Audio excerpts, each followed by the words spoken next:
Então, vamos lá então, vamos falar então agora da questão química, grandezas químicas fundamentadas nas ciências, né? Então é o seguinte, vamos lá então, né? O que é importante saber, né, sobre a questão dessa parte da matéria que tu está vendo? Primeiro, né, definição de grandezas químicas. Então, conceito é uma coisa muito importante, porque ajuda a entender, né, os enunciados, entender as ideias, entender as aplicações e tudo mais. Então, quais são, né, os principais conceitos, né, que você tem que entender? Primeiro, né, grandeza. Grandeza é tudo aquilo que é medido ou expresso, né? Então, eu posso medir, né, o tamanho de um prédio, eu posso medir, né, o peso, né, de uma sacola com frutas e por aí vai, né? Então, né, aquilo que eu meço como metros, que é a altura de um prédio, né, ou a distância de uma cidade para outra em quilômetros, né, ou peso em quilos, né, de uma sacola cheia de frutas, tudo isso então são grandezas, né? Então significa o quê, né? Você tem uma é grande ou é pequeno, né? Então está relacionado com isso. É uma grandeza que você mede e consegue dizer o tamanho. Tem coisas que você não consegue medir, né? Por exemplo, né, a ansiedade, até a própria dor, né? Você não consegue medir, né? São coisas que não têm forma, né, de você dar uma unidade, né? Porque quando eu falo, né, de medição, né, eu tenho o quilômetro, eu tenho o metro, eu tenho o quilo, né, eu tenho a temperatura em graus Celsius, né, porque febre eu consigo medir, já não tem como medir dor, não tem como medir, né, ansiedade, não tem como medir, né, clima de tensão, coisa do tipo assim, né. Então isso são definições importantes, né.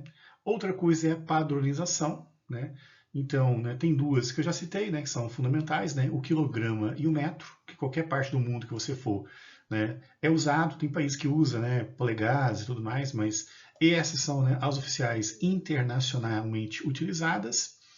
Então, eu não posso comparar, por exemplo, né, um prédio, né, sei lá, né, sei lá, 100 metros de altura com outro que tenha 100 centímetros, né? Apesar dos números serem iguais, é medida diferente, então tem que ajustar, né? Mesma coisa, não posso comparar gramas com, né, com um quilo, por exemplo, né? Tem que ajustar e ficar igual, aquela história, né? 1.000 gramas de algodão, né, pesa mais que 1 quilo de ferro, né? Você pode achar que 1.000 gramas de algodão pode ser uma coisa absurda, né? Mas é a mesma coisa, né? 1.000 gramas e 1 quilo é a mesma coisa, então são iguais, né? Não é porque o número é diferente, um é maior do que o outro. Então você tem que estar muito atento, né, a essa questão das unidades, né? E padronizar isso, né? Porque, como eu acabei de falar, se você quer comparar uma coisa, tem que estar na mesma unidade. Então, só comparo quilômetro com quilômetro, quilograma com quilograma, metro com metro, centímetro com centímetro. Se eu comparar diferente, né, eu vou, né, tirar conclusões erradas, né? E isso tudo é importante na questão da pesquisa, né, que acho que não é o foco, o mote principal aqui. Mas, né, o que nós temos, né? As principais medidas, então, né, o comprimento, metro, né, a massa, que é quilogramas, temperatura, né, a Kelvin é a mais utilizada por ser mais útil, né, e mais sofrer menos variação, e o tempo também, né, que aí você mede por horas, segundos e afins. Bom, tudo isso é importante porque na química também você tem que ter uma padronização. Porque você não dá para usar metros, não dá para você usar temperatura centígrados, graus Celsius, né, como a gente usa, não dá para usar, né, tempo comum, como a gente usa. Então você tem medidas, né, próprias. Assim como existe o metro e suas subdivisões, você tem também, né, na química, unidades particulares, né? Uma delas é o mol, né? O mol, né, é uma forma de você expressar uma determinada quantidade, né, que cada átomo tem, que pode variar, né, em função do peso, que é uma unidade que a gente usa para ter uma noção, mas que, né, se o peso variar, essa questão se mantém constante. Então, por que ela é constante, né? Porque um mol contém exatamente 6,02 vezes 10 a 23 entidades ou moléculas, né? E isso pode variar, porque eu posso ter a mesma quantidade de 6,02, né? O cara está igual aqui, ó. 1, 2, 3, 4, 6, né? Então eu tenho 6 unidades aqui, né? Só que uma eu posso ter, né, 5 gramas e outro ter 10 gramas. Mas eu ter exatamente a quantidade exata de moléculas, né, presentes aqui. Pode variar o peso? Pode, mas a quantidade é a mesma, né? E isso é importante por quê, né? Porque gerou a constante de Avogadro, então eu posso ter 10 gramas de uma coisa e ela pode ser um mol de uma molécula, eu posso ter, né, 200 gramas de outra molécula e ter exatamente a mesma quantidade, né? Então é como se pesar algodão e ferro, igual eu acabei de falar, né? Você pode ter um volume maior de algodão, mas é 1 quilo. Você pode ter uma quantidade menor de ferro, mas também é 1 quilo. São equivalentes, né? Mais ou menos essa é a ideia, né? Para padronizar. Porque se eu preciso, né, ter 1 quilo de algodão, eu sei que vai ser uma quantidade maior. Se eu preciso de 1 quilo de ferro, eu sei que a quantidade é menor, né? Se é 1 quilo de chumbo, é menor ainda, né? Mas todas têm 1 quilo, né? Mesma coisa, então eu posso ter gramas diferentes de um determinado átomo, mas para chegar àquele número exato que eu preciso, que é o mais mensurável, eu tenho que usar então a constante de Avogadro, né? Então é utilizada, né, para átomos, moléculas, íons e partículas, né? Então, isso aí está ligado ao nível atômico, que tiver na tabela periódica, a massa molar, né, que é a ponte entre o micro e o macro, né, que é o mais simplório, né, até o que é mais visível, né, e é usada em nível laboratorial, né, substâncias visíveis, né, em escala macroscópica, né. Então, eu preciso falar 1 mol de ácido sulfúrico, né, eu tenho que ter exatamente, né, uma massa que no fundo eu tenha aquele pacote lá com, exemplo aqui, né, 6 unidades, né. Então, 1 mol de ácido sulfúrico ele tem esta quantidade, que pode ser, né, tipo 98 gramas, né. Agora, 1 mol de outra substância que vai ter exatamente, né, o mesmo número, né, molecular de moléculas, né, que são 6, pode ser expresso em 2 gramas, né? Então isso é muito variável. Mas eu tenho sempre a mesma quantidade que vai reagir, é isso que eu quero saber. Então, né, o que nós temos então, né? A massa molar, então, é a massa em gramas de 1 mol de uma substância. Então, aquele pacote lá, né, que tem uma determinada quantidade, que segundo Avogadro é 6 vezes 10 a 23, né? Isso pode variar de átomo para átomo, molécula para molécula. Então, eu posso ter, né, uma que tenha, de novo, 10 gramas, outro que tenha 20 gramas, mas a quantidade de moléculas presente vai ser a mesma, só que um vai precisar de 10 gramas, outro vai precisar de 20 gramas, né? Então, essa massa que eu falei aqui, né, essas gramas aqui que são faladas, né, o que acontece? Né? Elas correspondem, então, né, à massa molar. Porque quando eu tenho 10 gramas, né, eu tenho 6 vezes 10 a 23. Se eu tenho 20, é 6 vezes 10 a 23. É sempre a mesma coisa, sempre vai ser 1 mol.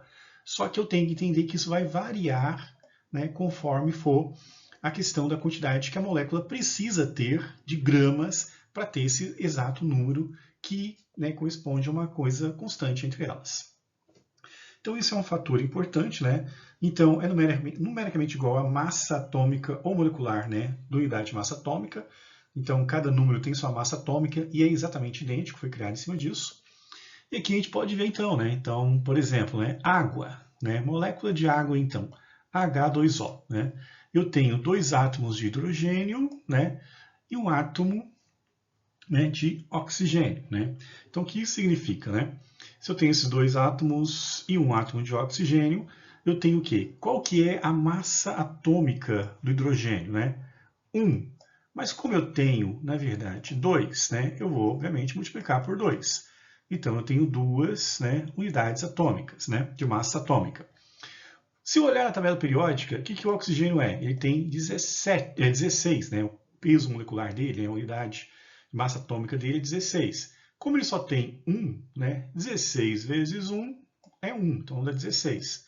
Então, qual que é, né, somando aqui, né, os dois, vai dar que número? Vai dar 18. O que significa esse 18? É 1 mol de água, ou seja, né, esse conjunto aqui, né, que eu preciso ter exato 6 vezes 10 a 6, 23, né, número de Avogadro, que é aquele pacote, né, que aqui eu estou usando, né, como se fosse 6 elementos, né. Eu vou ter esse pacote que o número de Avogadro diz, né, na quantidade de 18 gramas de água. Então, se eu tiver 18 gramas de água, eu tenho esse pacote padronizado da quantidade padrão, que significa 1 mol, né. Então é assim que acaba funcionando, né? E aí está o 18, né? Massa molar 18 gramas por mol. Então, se eu pegar outros exemplos, né, eu vou verificar isso, né? Então, da água eu já vi, né? São 18, né? Acabei de calcular. Do gás carbônico, né? Carbono é 12, né? E o oxigênio, acabamos de ver ali, né? É 16, né? Agora não lembro direito. 16 vezes 2 dá 32, né? 32 com 12, porque é um carbono só, dá o quê? 44. Daí a glicose também vai somando, né? E assim por diante. O que significa, né? Que quando eu tenho 44 gramas de gás carbônico, eu tenho aquele pacote que comporta um número X de moléculas, né? Quando eu tenho 180 gramas da glicose, eu tenho esse mesmo pacote com o mesmo número de moléculas. Porém, né, o peso é diferente, mas o número de moléculas presente é único, é um pacote único. Só que um ocupa mais espaço, o outro vai ocupar menos espaço. Assim como o ácido fúrico aqui também. É só fazer cálculo, né? Então, né, massa é uma medida na balança de laboratório, que é mais fácil, né? A gente consegue medir, né, a massa, né, em gramas, né, que é a unidade de medida, no laboratório, usando balanças analíticas ou não, né? Só que eu preciso saber de moléculas, eu tenho que saber quantas moléculas tem, né? E para saber, então, né, a quantidade de moléculas, então, eu faço a conversão para mol, que simplesmente, né, tem a ver com o quê? O número atômico do composto tem um mol, né? E assim por diante. Então, né, não tem como eu contar as partículas, então eu uso essa referência, o mol, porque eu sei que em 18 gramas de água eu tenho 1 mol. Então, o que isso quer dizer, novamente, né? Se eu tenho, então, lá como eu falei, né, tem lá o H2O, né? Você tem o H2O, né? Oxigênio 16 mais 2 do hidrogênio vai dar 18, né? A soma dos pesos moleculares deles, né? Essas 18 gramas aqui corresponde ao quê? Corresponde a um pacote que eu tenho lá, 6 vezes 10 a 23, ou menos 23, nem lembro mais, né? Que eu não consigo contar microscopicamente, mas eu uso uma medida indireta, porque eu sei que se eu pegar 18 gramas da água, né, eu vou ter, né, essa quantidade de 6 vezes 10 a 23, lá, que é o número de Avogadro, que ele chamou de mol. Eu não vou contar, mas eu sei que se eu pesar, eu vou ter isso. Então, é uma forma indireta, né? E essa molaridade é muito importante, né, nas reações químicas, na proporção de reações químicas, né, na indústria química em geral, né? Muito importante. Então, massa, né, convertida para mol, né? Então você tem gramas por mol. Partículas, né? Você pode ter, né, a contagem delas, que você não consegue contar, mas você usa então como referência, né, as gramas, que corresponde a 1 mol. E as partículas, então, né, são o número de Avogadro, número dividido por número de Avogadro, vezes m, né, que é outra forma de fazer a contabilidade. Então vamos ver aqui, massa molar, né? Então, cada mol de ácido fúrico tem 98 gramas. Se eu somar aqui todos, né, eu tenho 98 gramas. Daí é o seguinte, né? Então, essa é a massa molar dele. Daí eu sei, então, que nesse número que corresponde à massa molar, que é a soma, né, dos pesos moleculares, 98 gramas, eu tenho exatamente 6 vezes 10 a 23 moléculas, né? Outros compostos vão ter números diferentes, que vão corresponder à mesma quantidade. Só que o ácido fúrico é 98 gramas para ter esse pacote, né, que seria um pacote igual para todos, né, em termos de quantidade, podendo variar de massa, né, que é a quantidade que você pesa. Então, eu quero preparar meio mol, porque eu preciso dessa metade aqui para reagir, para obter uma reação química numa indústria. Não posso ser inteiro, não vai sobrar sulfúrico, tem que ser metade. Metade das moléculas reagindo com metade que eu tenho. É essa reação que eu quero. O que eu faço aqui? Quanto que é meio mol de ácido fúrico, né?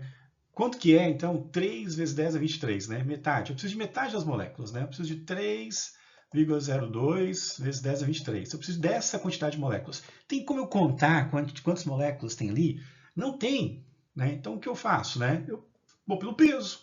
Se eu sei que 6 é 98 e eu preciso de 3, 3 é metade, vou dividir 98 por 2. Vai dar o quê? 49. Então, eu sei o número de moléculas pelo peso, né? É uma medida indireta. Daí, então, né, isso aí é importante, né, na questão, né, de conversão, reações químicas, entre outros. Esse é um ponto importante, então, a ser avaliado, ok?